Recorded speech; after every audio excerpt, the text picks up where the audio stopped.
Bonjour à toutes et à tous et bienvenue dans cette émission de la Bouygues Innovation Keynote à l'occasion de cette nouvelle édition de Vivatech. Pendant le prochain quart d'heure, nous allons aborder l'innovation au service de la ville connectée. Des prises de parole percutantes, de nombreux invités, vous allez le voir, c'est parti.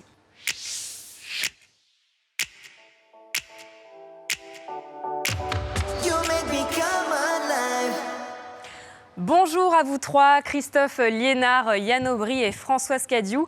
Vous vous connaissez bien, vous avez travaillé ensemble sur le projet Smart Initiative, chacun dans votre domaine.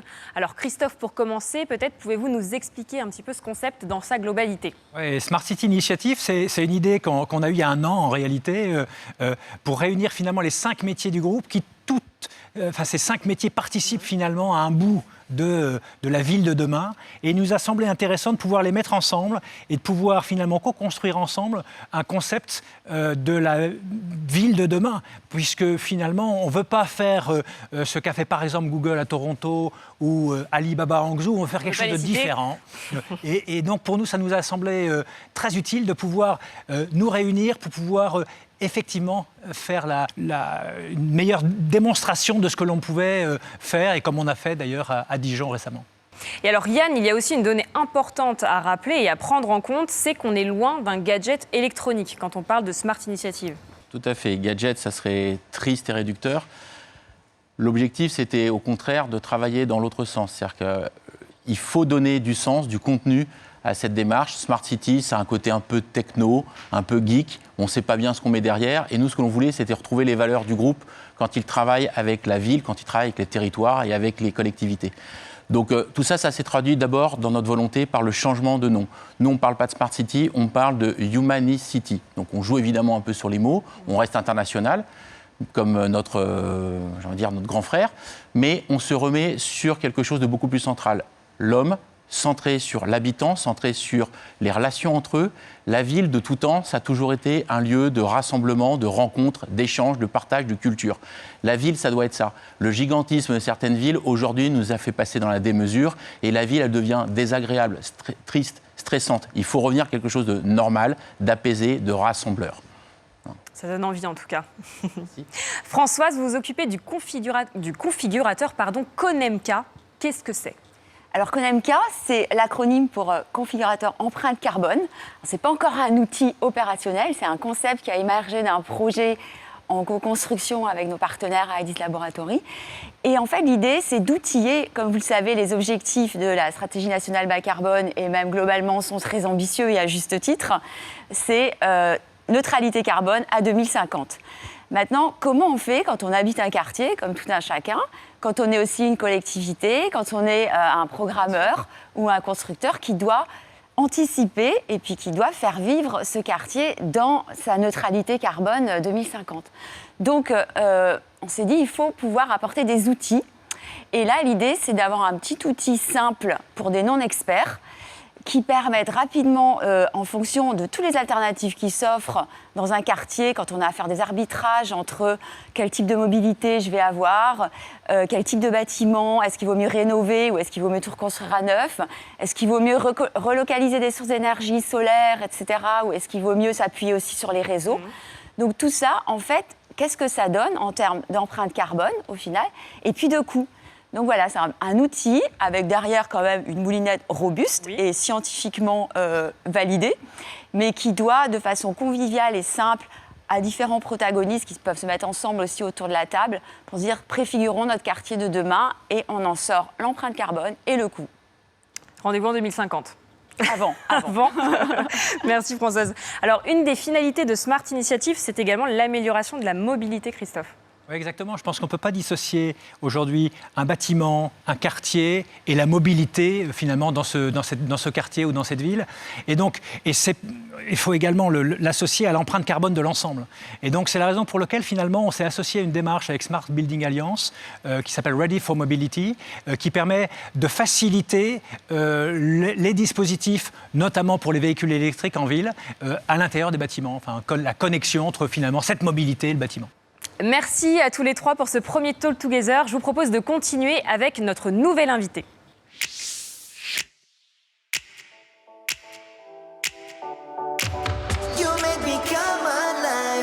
Il est temps de retrouver maintenant Agnès Van de Waal. Vous êtes présidente d'Impact AI. Alors, est-ce que vous pouvez nous en dire plus sur ce collectif, Agnès ? Alors, Impact AI est un think and do tank qui est centré sur les sujets d'intelligence artificielle, mais dans un prisme très particulier qui est celui de l'éthique et de la responsabilité. En effet, quand vous avez un projet d'intelligence artificielle, obligatoirement, vous devez vous poser les bonnes questions liées à l'éthique et à l'utilisation de ce projet qui va être mis en place, que ce soit sur des questions autour de la santé, de l'environnement, de l'éducation. Donc au sein de ce collectif, il y a des membres très divers, des grandes entreprises, des PME, des start-up, mais aussi des écoles, des institutions. En fait, il y a tous les sachants qui à la fois conçoivent l'intelligence artificielle, l'algorithme, le pensent, mais aussi l'utilisent. Parce qu'en tant qu'utilisateur, on doit être aussi responsable de ce que l'on fait autour de ce sujet. Alors concernant l'environnement qui nous intéresse plus particulièrement aujourd'hui et la ville connectée, ça va être bien entendu des sujets très divers, aussi bien au niveau de la gestion des transports, que de la gestion des déchets, que de la façon de travailler ensemble dans cette ère de post-Covid où on va mélanger à la fois présentiel et distanciel. Et tous ces sujets sont empreints d'intelligence artificielle. L'éthique dans tout ça est clé. Évidemment sur la gestion des données personnelles, la gestion des data qui sont clés, mais aussi dans l'utilisation après et le retraitement qui va être fait de ces sujets d'intelligence artificielle. Voilà, donc Impact AI ainsi qu'Undo, parce que nous sommes extrêmement actifs, c'est des livrables, des événements pour le grand public et pour les professionnels. Et je vous invite à nous retrouver à la fois sur notre site Impact AI et dès le 8 juillet pour notre événement autour de l'environnement. Je vous remercie. Merci Agnès. Nous nous retrouvons sur notre plateau pour notre second Talk Together.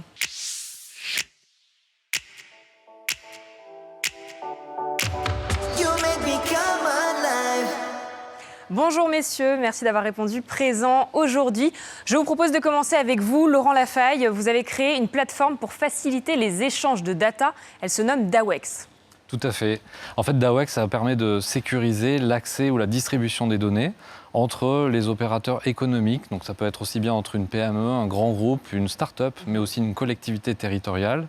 Et si on développe dans le thème de la ville, ça permet justement de collaborer entre acteurs extrêmement différents dans un écosystème, dans un territoire identifié. Donc vous créez du lien entre les différents acteurs qui ne se seraient peut-être pas aussi bien connectés, c'est ça ? Grâce à la donnée, tout à fait. Et donc du coup, c'est considéré comme un outil agile ?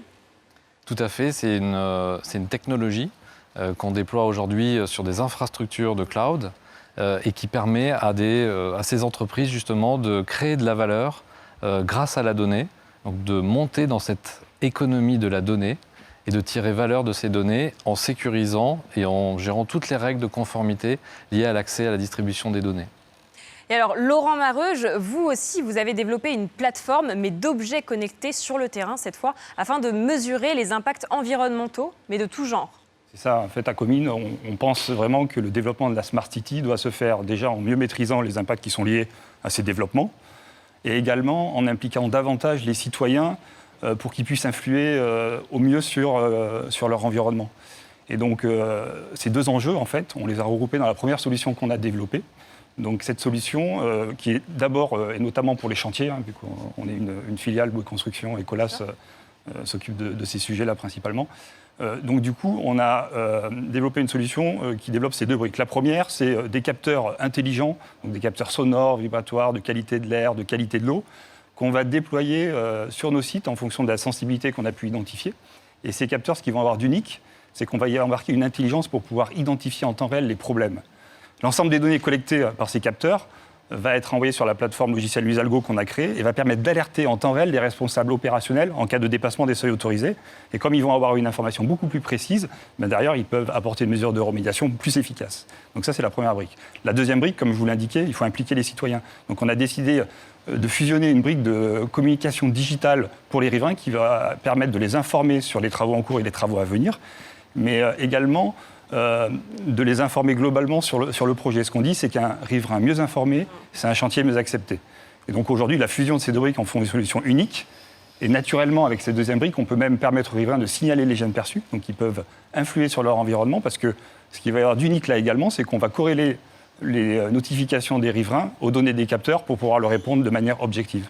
Donc on a une vraie solution d'acceptabilité des chantiers qu'on déploie aujourd'hui sur 70 opérations, en France et à l'international, et avec des clients prestigieux à l'extérieur du groupe, comme la Société du Grand Paris, SNCF Réseau, la RATP ou la Principauté de Monaco. Merci Laurent. Emmanuel Loison, quant à vous, vous avez créé une plateforme afin de rendre plus sûrs les chantiers, notamment par l'auscultation des routes. Vous m'avez dit en préparant l'émission que vous étiez un peu comme un docteur, finalement. Vous pouvez nous expliquer un petit peu à nos téléspectateurs? Alors en fait, notre métier, c'est d'aller regarder sur les routes ce qui se passe, comment elles évoluent, s'il y a des fissures, pour prévenir l'apparition de nids de poules. Parce que plus on prévient tôt les dégradations, mieux on peut les réparer avant, et donc ça coûte moins cher. Donc en fait, on a co-développé, parce que c'est à l'intérieur du groupe qu'on l'a fait, avec Bouygues Energy Service, avec Technologie Nouvelle. On a développé une plateforme d'auscultation. En fait, c'est un matériel sur lequel on va pouvoir venir mettre des capteurs. On a le même matériel pour les 3 entités du groupe, des caméras, des luxmètres. Donc nous, par exemple, pour ausculter la route de jour, et Bouygues Energy Service, par exemple, pour passer de nuit et regarder l'éclairage, voir s'il y a un lampadaire qui éclaire mal ou pas, et donc faire un bilan pour faire un meilleur entretien de l'ensemble. Voilà. Mieux vaut prévenir que guérir. Exactement. Effectivement. Merci à tous les 3 pour ces sujets passionnants. Alors, avant de conclure cette première émission, je vous propose de retrouver notre dernier invité.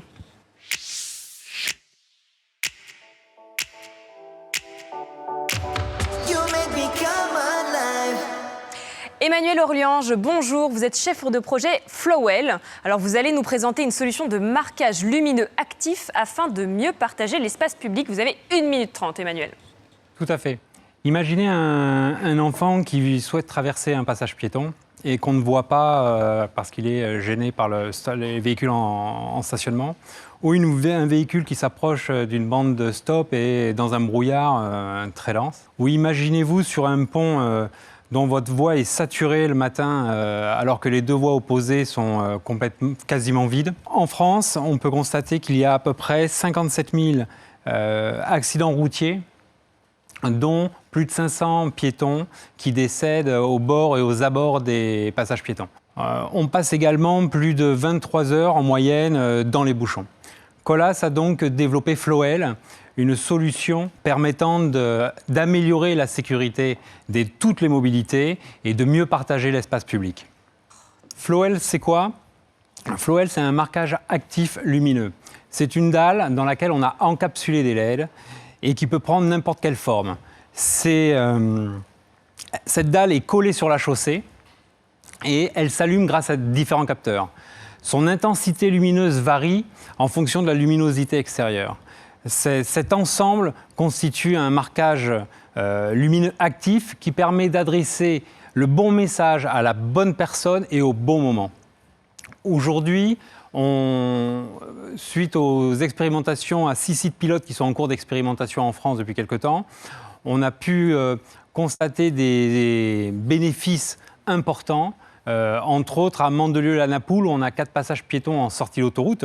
Et sur le plus dangereux des 4, on a pu constater le recul de 30% des véhicules qui ne respectaient pas la priorité piétonne.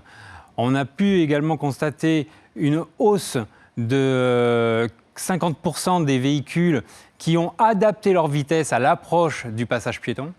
Et en même temps, c'est plus de 48% des piétons qui ont corrigé leur trajectoire pour emprunter correctement le passage piéton. D'autres dispositifs et expérimentations sont en cours sur d'autres cas d'usage, comme le stationnement modulable ou l'affectation de voies dynamiques pour fluidifier le trafic. L'ensemble des équipes Colas est relativement confiant suite à l'important potentiel de solutions que peut proposer Flowell pour apaiser et améliorer la sécurité des mobilités. On ne le dira que trop, la sécurité routière, c'est important. Merci Emmanuel, merci à tous nos invités pour cette émission riche en informations sur l'innovation au service de la ville connectée. On est désormais incollables. Je vous propose à vous qui nous regardez de nous retrouver pour la prochaine émission. Je compte sur vous, soyez au rendez-vous.